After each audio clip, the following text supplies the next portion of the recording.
Namaskar. This is episode 4 of our series, and today we will step into a world where law, morality, religion, and survival were deeply intertwined. The title of this episode is Death and Justice in Ancient India. Here we do not seek to judge the ancients by standards of today, but rather to understand them on their own terms. This is an attempt to bring you before the fascinating ways in which our ancestors understood life and death, crime and punishment, justice and mercy.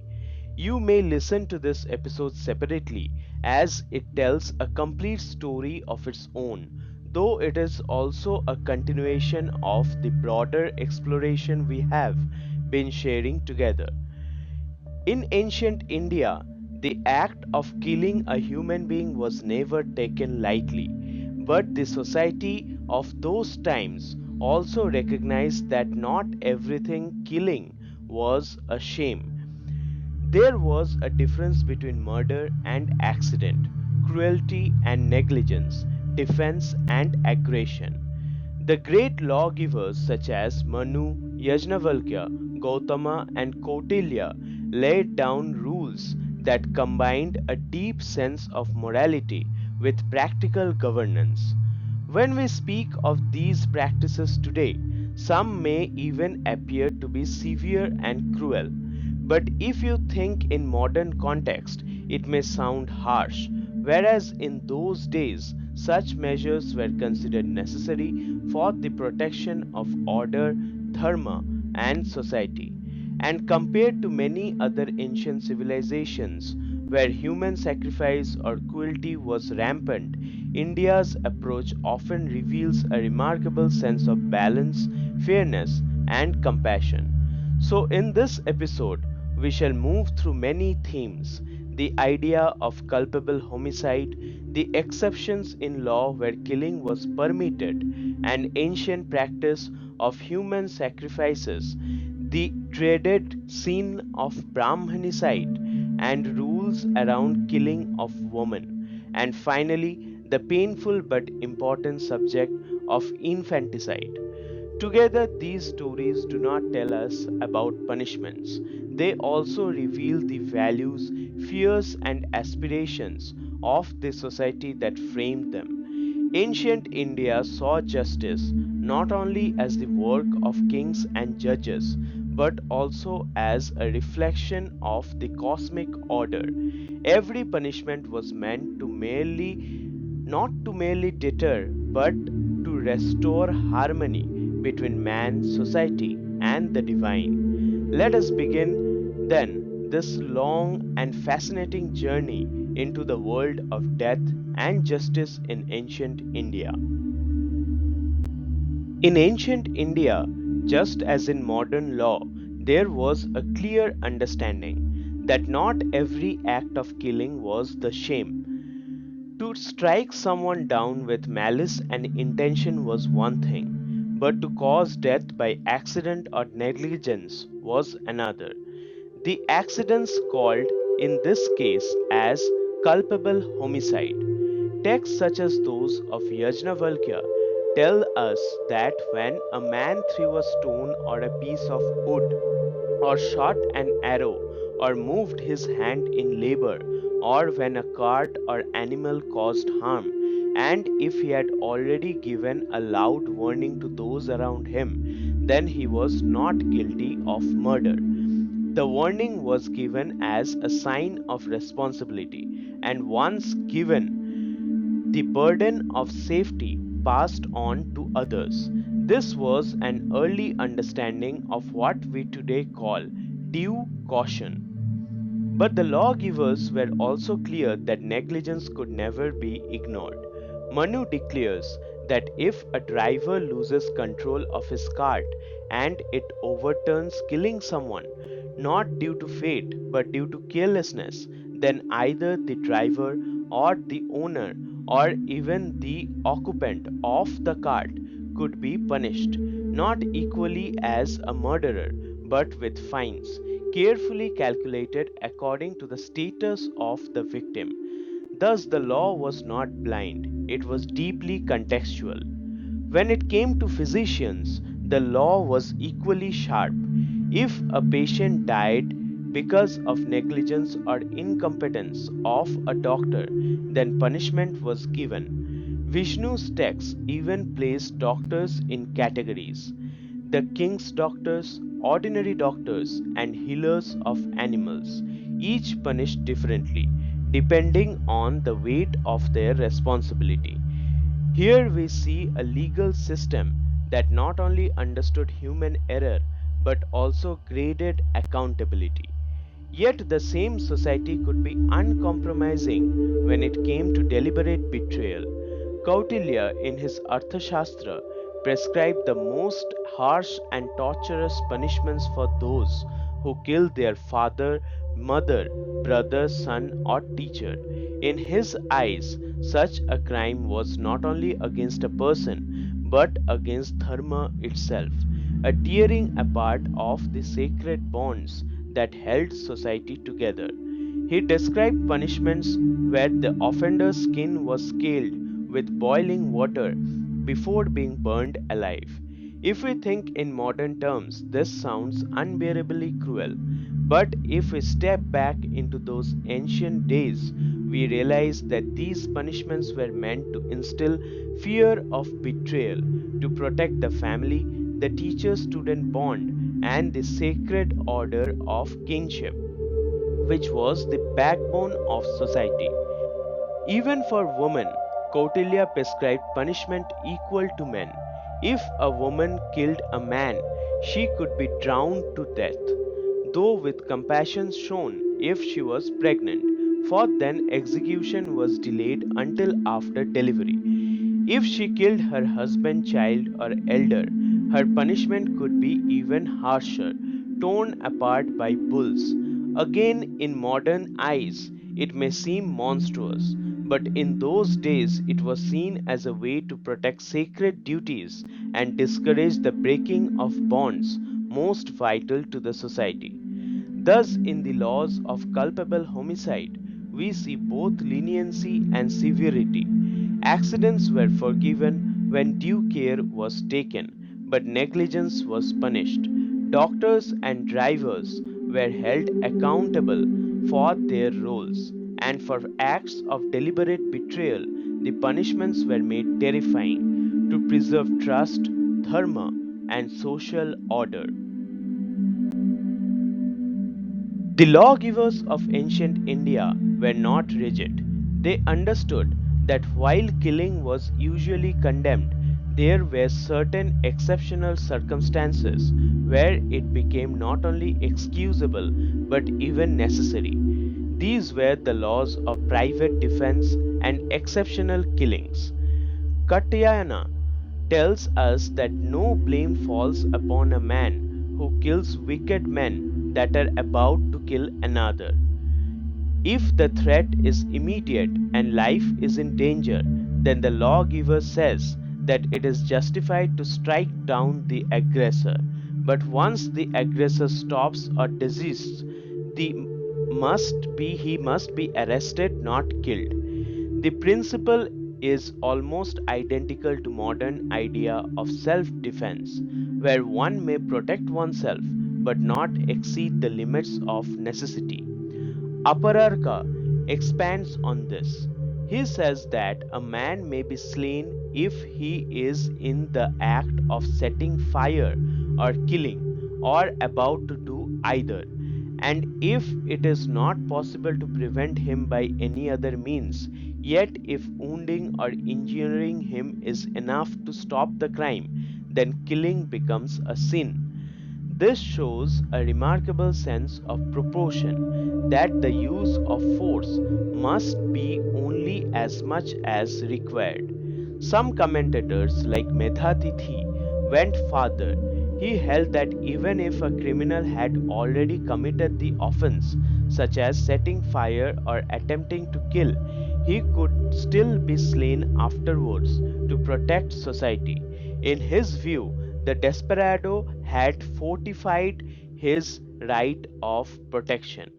Here again we see the tension between justice and mercy, which the ancients tried to balance. Manu gives fascinating examples of situations where death was caused but no blame could be attached. He describes 10 causes of road accidents, such as when the yoke of the cart broke, when the axle snapped, when the rope of the bridle gave way, and when the driver had shouted loudly, "Make way."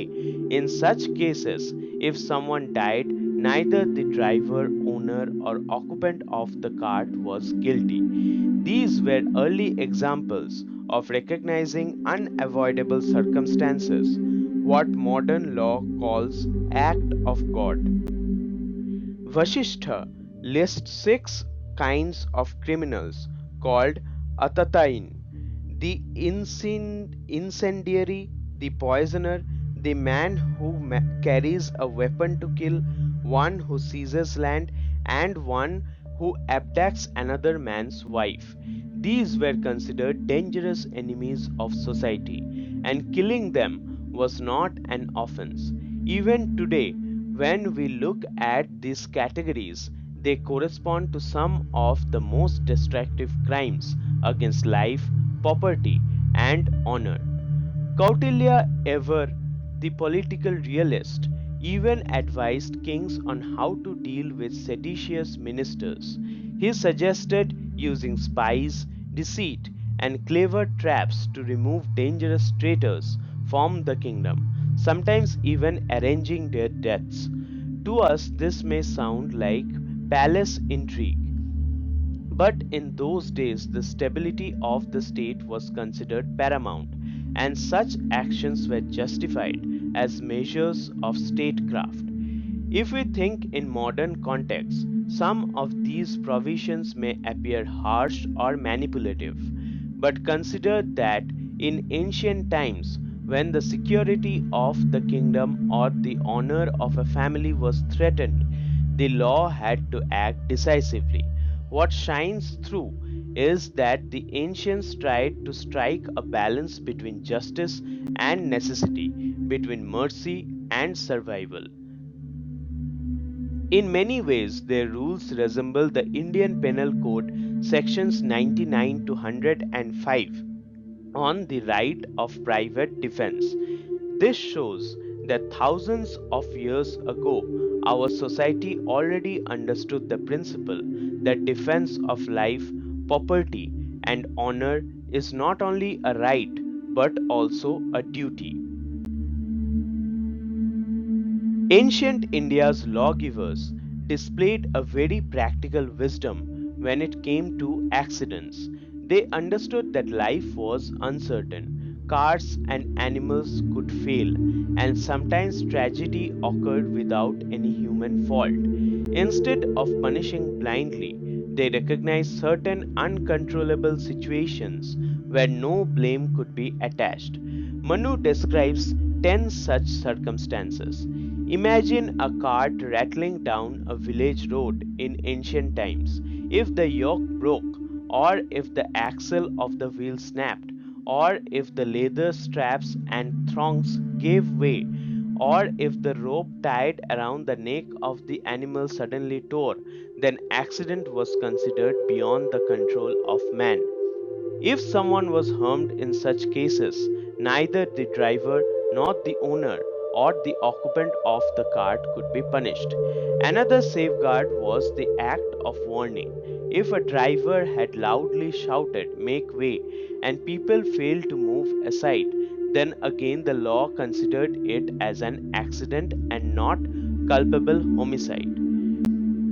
Such provisions reveal a deep fairness. Instead of viewing every death as a crime, the lawmakers understood the importance of circumstances and intent. If you think in modern context, this resembles what we now call no fault accidents. Even today, courts distinguish between negligence and unavoidable mishaps. It is remarkable that thousands of years ago, the texts of India were already thinking in these terms, At the same time, the law remained sensitive to the value of human life. If an accident was caused not by fate but by carelessness, such as reckless driving or incompetence, then punishment was imposed. Manu and Yajnavalkya made it clear that negligence could never be excused. But if death came through reasons beyond human power, then forgiveness prevailed. This balance between justice and compassion shows us the spirit of ancient Indian society. They did not treat the law as a cold machine, but as a living guide to maintain harmony, order, and fairness.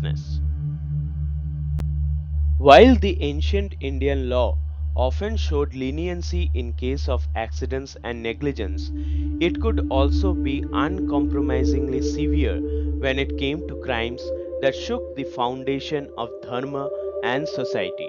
Certain offenses were seen as so grave that they demanded the ultimate punishment, death. Manu declares that those who kill Brahmanas, women, or infants deserve capital punishment. Such acts were considered direct assaults on the sacred order of society. A Brahmana was viewed as a guardian of knowledge and sacrifice, a woman as embodiment of honor and motherhood, and an infant as the hope of the future. To destroy these lives was seen as destroying the very roots of civilization. Yajnavalkya too prescribes similar punishments. He adds that in cases of deliberate betrayal, such as when a person killed his own teacher, parent, or child, there could be no forgiveness. Such crimes were considered not only against individuals but against the Rita, the cosmic order itself. But it is Kautilya in his Arthashastra who gives the most detailed instructions. He recommends burning alive anyone who murders a father, mother, son, brother, teacher, or ascetic. He says that if a woman murders her husband, offspring, or teacher, she should face execution by being torn apart by bulls. If she killed a man outside such bonds, she could be drowned to death. Though if she was pregnant, execution was delayed until after the delivery. If we think in modern context, such punishments appear unbearably cruel. But if we consider the society in those days, the reasoning becomes clearer. The family was not only a private unit, it was the center of duty, religion, and moral order. Teachers were revered as gurus, mothers and fathers as living gods. To betray or kill them was seen as tearing apart the very fabric of life. Harsh punishments were intended to deter betrayal and preserve the sanctity of these relationships. The severity extended even to those who helped murderers. Kautilya prescribed the highest amercement for anyone who gave food, shelter, or tools to a killer. Only if such help was given ignorantly could the abettor escape with just a warning. This shows that the law did not only punish the crime itself, but also aimed to prevent the support systems of crime. Interestingly, wives and children of offenders were not automatically punished. Kautilya says that they should be seized only if there was a direct complicity. Otherwise, they were not to be touched. Here we see a sense of justice and restraint, even amidst severity. Thus, the picture that emerges is of a legal system that combined compassion with severity. Accidents and negligence were treated with fairness, but when trust, kinship, and dharma were betrayed, the law responded with the strongest possible hand. In the worldview of ancient India, such measures were not only acts of cruelty but ways of protecting the sacred bonds that held the society together.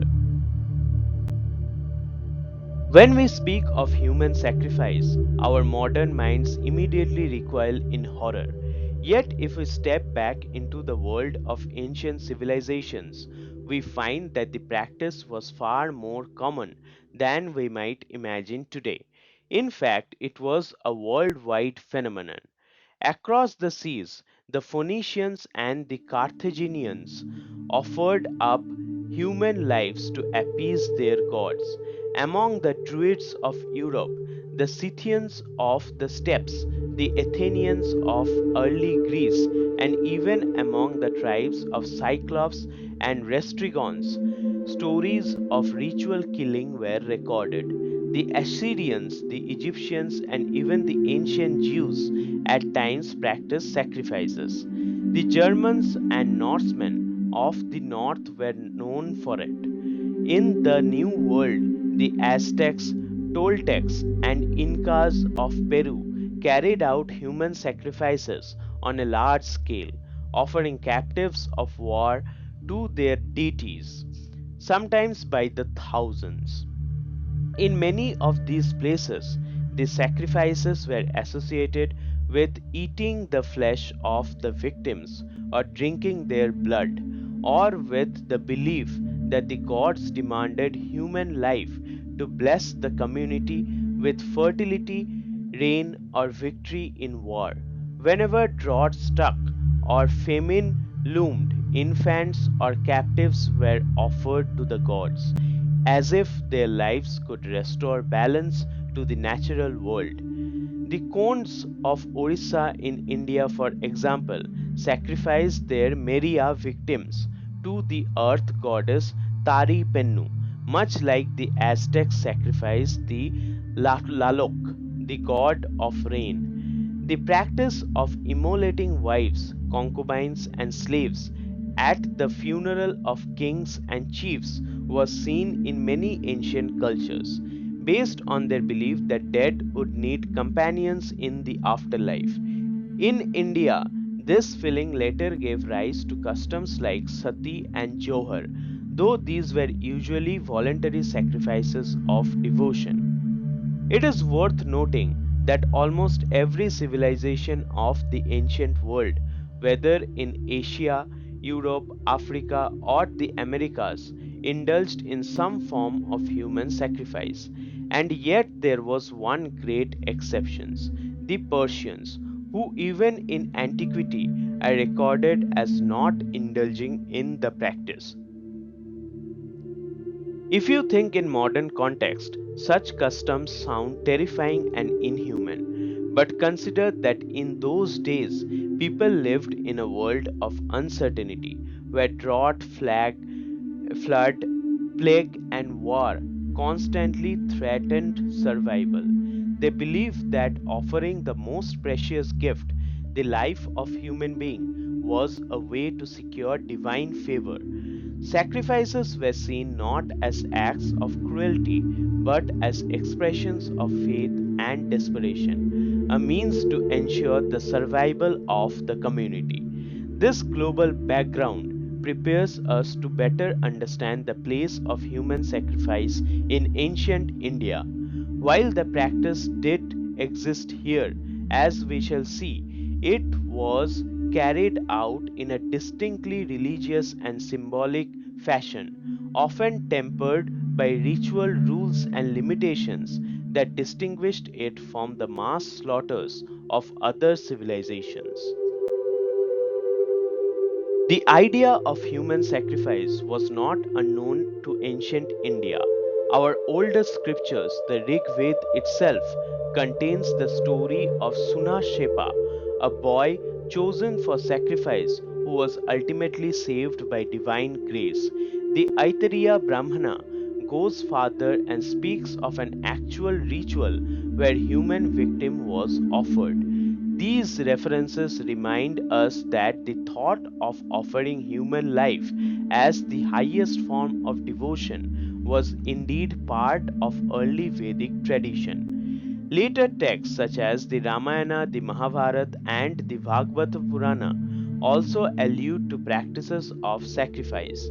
The Puranas, while they recognize the existence of human sacrifices, often place them in context of worship of fierce goddesses like Chandika and Chamunda. Yet at the same time, they frequently prohibit the more extreme form known as Purusha Medha or sacrifice of human being in great public rituals. Instead, symbolic substitutes were encouraged. The Kali Purana, however, describes in detail the rituals of sacrifice to Kali, the fierce mother goddess. It tells us how men weighed down by misfortune, disease, or sin sometimes believe that only by offering a perfect victim could they win back divine favor. In their minds, it was not cruelty, but an act of appeasement and devotion. The forms of sacrifice varied. Sometimes virgins were offered to magical rites. Sometimes the firstborn son was given up in the belief that it would bring fertility and strength to the family. The Naramedha or human sacrifice was regarded as even more pleasing to the gods than the Ashwamedha or horse sacrifice. In certain places, victims were beheaded, their heads displayed before the goddesses as trophies. At other times, the victim was not killed outright but mutilated, with nose or ears cut off as a symbolic gift of blood. One striking example is remembered in the town of Mysore, where a small shrine on a mountain became notorious for the number of executions carried out there in ancient times. Even the Kalika Purana gives rules for which animals and, in rare causes, humans could be offered, carefully noting their qualities, age, and fitness. For instance, both victims and animals had to be healthy, unblemished, and pure. If we think in modern context, these rituals sound frightening, but in those days people believed that just as one might offer grain, ghee, or an animal, the offering of human life was most precious and powerful sacrifice of all. It was not seen as murder, but as a form of religious devotion and an attempt to maintain cosmic balance. And compared with many other ancient societies, where mass human sacrifices were common, India's sacrifices were often more limited, ritualized, and controlled by sacred texts. Thus, while human sacrifice existed in India, it was always framed within the broader structure of dharma, ritual law, and cosmic order. The ancients sought meaning, not cruelty, in these offerings. In ancient India, the rituals of human sacrifice were not carried out in wild frenzy, but within a framework of strict religious rules. The lawgivers and priests laid down precise instructions on who could be sacrificed under what circumstances and how the offering was to be made. This shows that even in acts that may appear brutal as today, there was an attempt to maintain order, sanctity, and discipline. The Kalika Purana describes how the victim must be free from physical defects, healthy, and not guilty of serious crimes. In many cases, it was believed that only someone of pure body and spirit could serve as worthy offering to the gods. Likewise, the animals chosen for sacrifice had to be at least 3 years old, strong, and without blemish.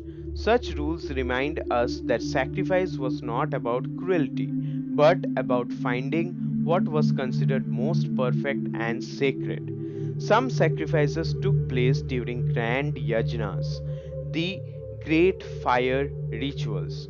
Though the Ashwamedha, the sacrifice of a horse, was most celebrated, the Naramedha or the human sacrifice was held in even higher regard by some.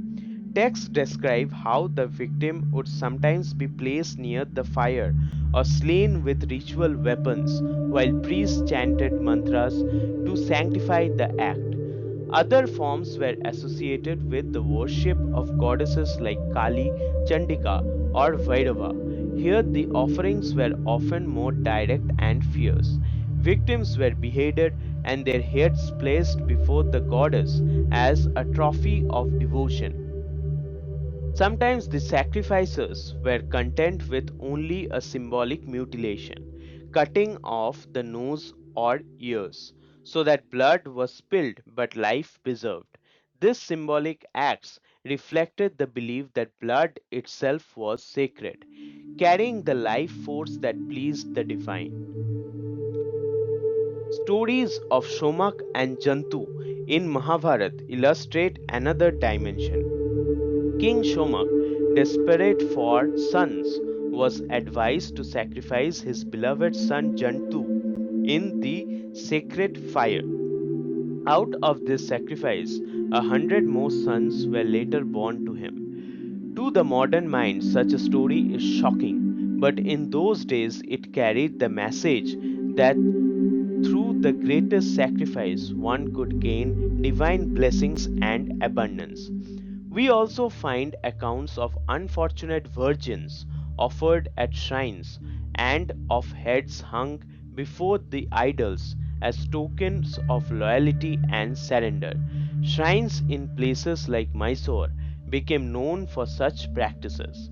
In Assam, the temple of Kamakha, Kalika Purana, and Yogini Tantra mention how sacrifices were offered as part of tantric rituals, blending order animistic traditions with human worship. If you think in modern context, all these seems ghastly, but consider that in those days the world was believed to be fragile balance between gods, humans, and nature. Sacrifices, whether of animals or humans, were seen as ways to restore balance, to ward off famine, disease, or misfortune. And unlike in other cultures, where mass slaughters were common, in India such sacrifices were usually rare, ritualized, and carefully prescribed by scriptures.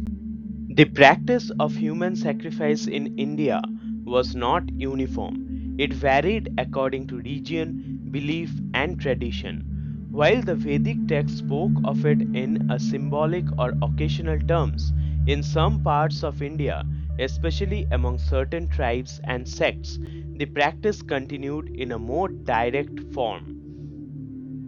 Among the Gonds of Orissa, for example, there was a custom of kidnapping Brahmana boys to keep them as victims for sacrifice during important festivals. The belief was that a Brahmana child, pure and sacred, would be the most powerful offering to please the gods. This might sound horrific in modern context, but if we step into their worldview, it was seen as a way of securing divine blessings for the whole community. In Assam, the cult of Kamakhya became famous for its tantric rituals. The Kalika Purana and Yogini Tantra mention human sacrifices offered at Kamakhya temple, dedicated to the goddess of fertility and creation. Here the worship of Yoni, symbol of feminine energy, blended with ancient animistic practices, giving rise to rituals that included both animal and at times human offerings. The idea of animism, rooted in early tribal beliefs, was also a driving force. From these practices evolved traditions such as head hunting, ancestor worship, phallic worship, belief in magic and sorcery.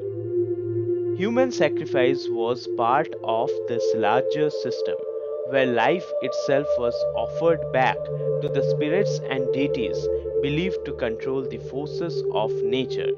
Even as late as medieval period, the rite of Narabali, the offering of human life, was known to exist in some parts of India. In Kathiawar, it was believed that if a newly dug pond or lake refused to hold water, then the sacrifice of a human being could appease the local spirit and make the reservoir functional.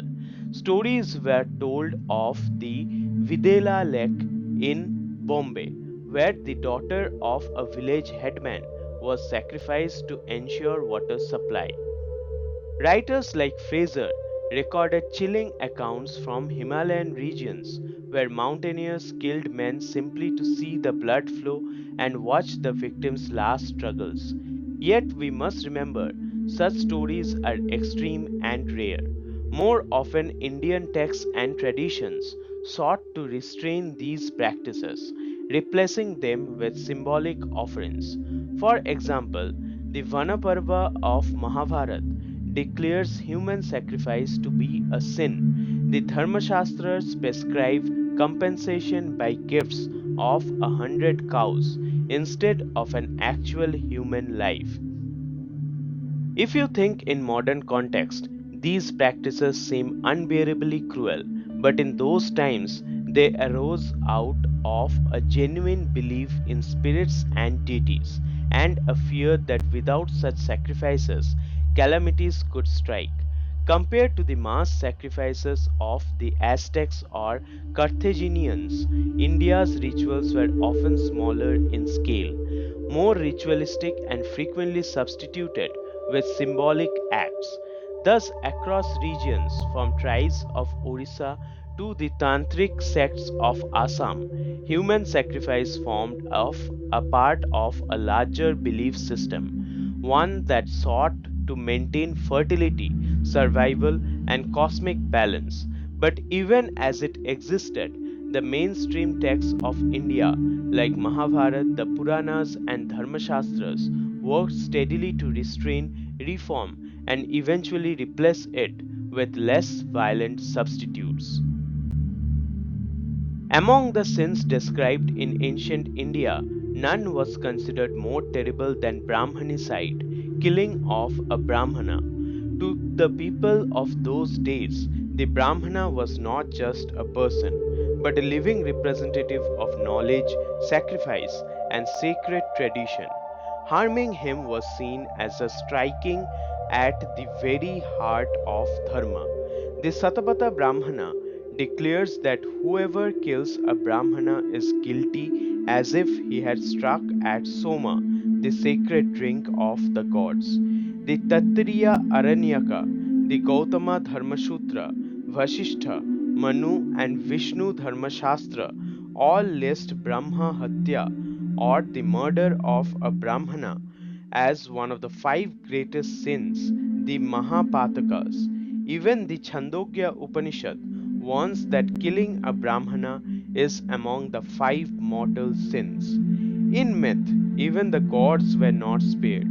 The Taittiriya Samhita tells us that when Indra killed Vishvarupa, who was half Brahmana, he incurred the terrible sin of Brahma Hatya. For long afterwards, Indra was looked upon as guilty Brahmana killer until rituals of expiation restored his place. Manu says bluntly, there is no sin in this world worse than killing a Brahmin. According to him, such a crime was so great that even a king should not allow the thought of it to enter his mind. Gautama places brahmanicide at the very top of all offenses, the most unforgivable of sins. At the time, we see the lawgivers wrestling with exceptions. Vasistha and Manu both describe the category of Atatain, the armed aggressor, poisoner, incendiary, land seizer, or wife abductor. Even if a Brahmana fell into these categories, Manu says he should not be slain. Instead, he should be restrained and punished otherwise. This shows the great sanctity of Brahman life, which was placed above even the right of retaliation. If we think in modern context, such inequality seems unjust. Why should the killing of a Brahmana be treated so much more seriously than killing of others? But in those times, The Brahmanas were considered the guardians of sacred knowledge, the teachers of Ved, and keepers of fire rituals. The survival of spiritual culture depended upon them. Protecting their lives was therefore seen as protecting the very foundation of civilization. To commit brahmanicide was thus not just a crime against man, but against the cosmos, the gods, and Dharma itself. It carried with it not only worldly punishment but also the fear of terrible afterlife consequences, as texts describe the Brahman killer being cast into the hells filled with blood and pus.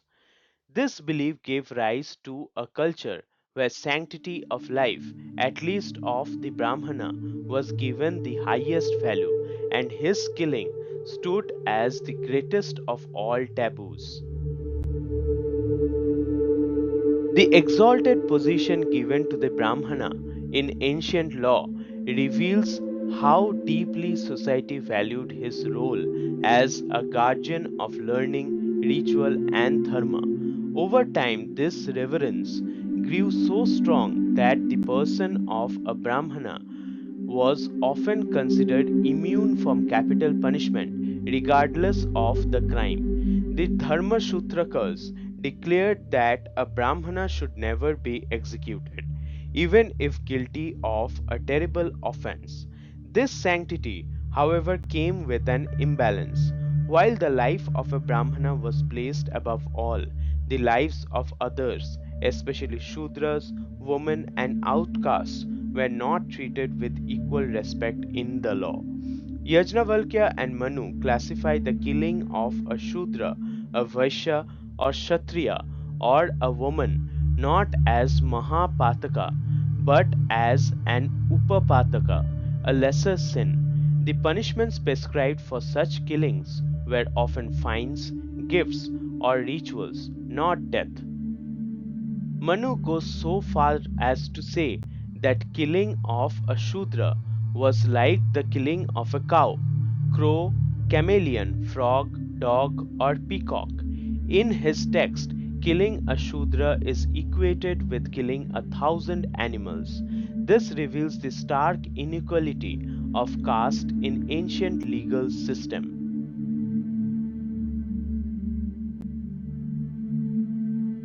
Killing of a woman in ancient India was also treated as a crime and a sin, though the punishments were generally lighter than those for killing a Brahmin. Still, there were certain circumstances where it was viewed with great seriousness and at times even equated with Brahmanicide. The sage Gautama declared that if a man killed a woman during her menses, or if he killed a pregnant woman, the expiation required was the same as for slaying a Brahman. This shows that even though women were not always given equal legal status, their lives were valued at key moments when they were considered most sacred during fertility and motherhood. One of the earliest inscriptions mentioning woman sacrifice comes from Gupta age. The famous Eran inscription records how Goparaja, a noble king Bhanugupta, in 6th century CE died in battle and his beloved wife followed him onto the funeral pyre. This was the earliest clear evidence of the practice of sati. Though later criticized, at that time it was seen as an act of devotion and loyalty, not as compulsion. Similarly, the mass self immolations known as Johar, where women entered fire rather than face dishonor in war, were celebrated as acts of courage and purity. It must be remembered that in ancient and medieval times, a woman's life was often tied to her family, honor, and husband. In many societies of the world, whether among the Burmese, the Gallas of Africa, or the tribes of Sumatra, the life of a woman was valued less than that of a man. India was not unique to this. In fact, compared to many other countries, Indian texts often portrayed women as goddesses like, worthy of worship and respect. Manu himself wrote, where gods, women are worshipped, where there the gods rejoice. As at the same time, Manu prescribes lesser punishment for killing a faithless wife, a reflection of the moral codes of that age, where chastity and loyalty defined a woman's social value. But when a woman was pregnant or when she was in her sacred cycle, her life was protected by highest laws. Killing her at such time was placed on par with brahmanicide. If we think in modern context, such laws may appear unequal or even unfair. But in those days, they reflected the belief that women were bearers of life and honor. By protecting women at key stages like pregnancy, society sought to protect the continuity of family, lineage, and community. Even practices like sati, which appear harsh today, were not originally born of compulsion, but often seen as voluntary acts of devotion, celebrated as highest form of fidelity and courage. Another subject that ancient texts discuss with seriousness is infanticide, the killing of newborn children. In law, infanticide was equated with homicide. The same provisions that applied to killing of an adult also applied to the killing of an infant, because the value of human life was seen as sacred from the very moment of birth.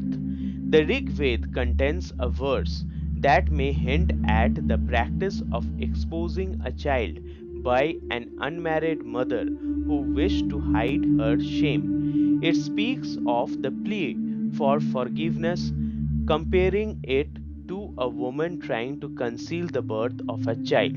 The Griha Sutras too refer to the exposure of newborns, especially girls, though they often strictly prohibited. The very fact that these texts mention such acts shows that while the practice existed, it was not accepted as part of Dharma.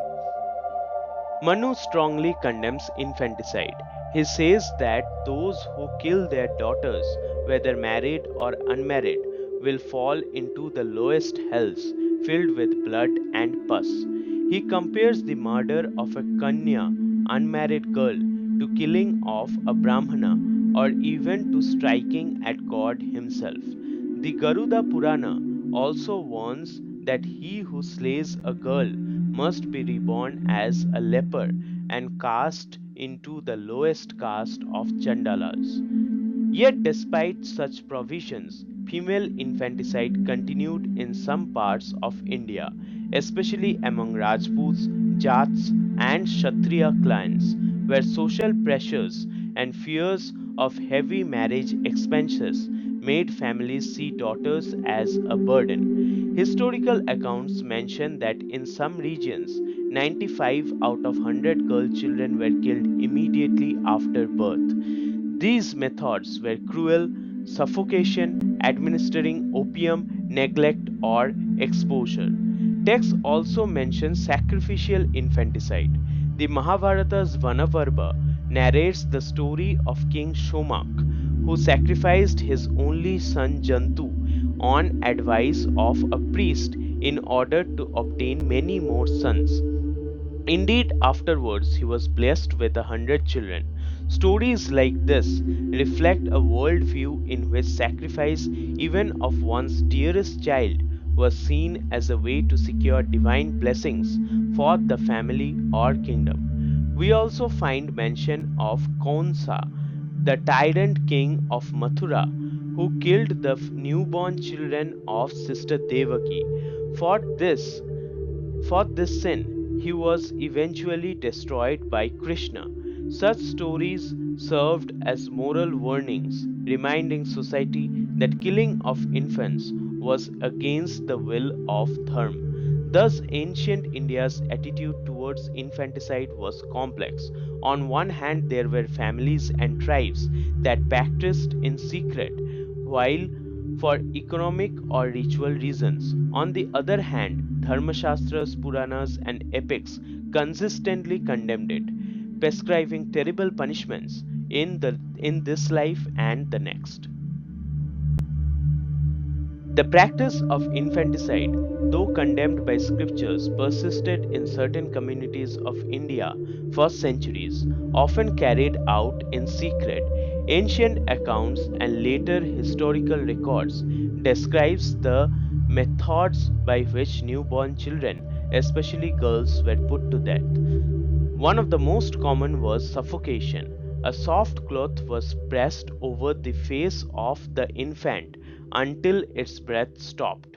Another was administration of opium or poisonous herbs such as Asclepius gigantea, a plant whose milky juice caused death quickly, often without leaving any outward sign. Some children were simply left in exposure, abandoned on riverbanks, in forests, or on ground to perish from neglect. Others were starved or denied milk so that they would slowly fade away. The Rajputs, Jats, Kshatriyas, and Vedis became particularly known for such practices. In many cases, killing was almost immediate after birth. The custom was linked to social pressures, marriage expenses, fear of dishonor, and desire to preserve lineage through sons. In some areas, infanticide even took a ritual form. The Panth Prakash, a history of Sikh tradition, mentions the custom of Kumamara or female infanticide being practiced among clans in Punjab. In Kathiawar, people believed that if a new dug pond or lake would not hold water, a child's life must be sacrificed to the local spirit to make the reservoir functional. Stories from Mahabharata and Puranas also reflect sacrificial killings.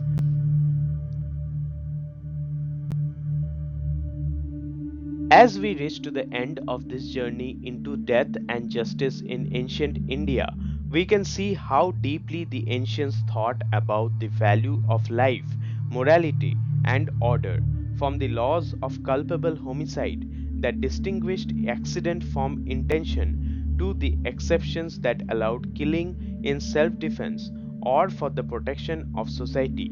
We find a legal system that was both practical and compassionate. We explored the unsettling but significant traditions of human sacrifice, which, though shocking in modern context, were rooted in the ancient belief that by offering the most precious gift, life itself, one could secure the blessings of the gods and preserve cosmic balance. Compared to many civilizations, India's practices were more regulated, symbolic, and often restrained by scripture. We also saw how brahmanicide was treated as the greatest sin, reflecting the sanctity given to those who preserved knowledge and ritual. At the same time, the laws revealed inequalities where the lives of Shudras and women were often valued less. Finally, we came to the painful subject of infanticide. Despite its presence in some communities, the scriptures and epics constantly condemned it. The persistence of this practice shows the struggles of society against poverty, fear, and social pressure, but also the constant attempt of Dharma to correct and reform. If we think in modern terms, some of these laws seem harsh, unjust, or cruel. But if we look at them in the context of their own age, we see a society that was earnestly trying to balance justice with survival, mercy with deterrence, law with faith. The ancients believed that justice was not just a matter of courts and kings, but of maintaining cosmic harmony between gods, humans, and nature. And this is only part of the story. In the next episode, we will continue our exploration of this theme, diving even deeper into how ancient Indian society dealt with crime, punishment, and morality. Before we close, I invite you to share your thoughts in comments. Do you think the ancients were too harsh, or do you see wisdom in their balance of law and dharma? Your reflections and questions will help us build this journey together. Thank you for listening to episode 4, Death and Justice in Ancient India.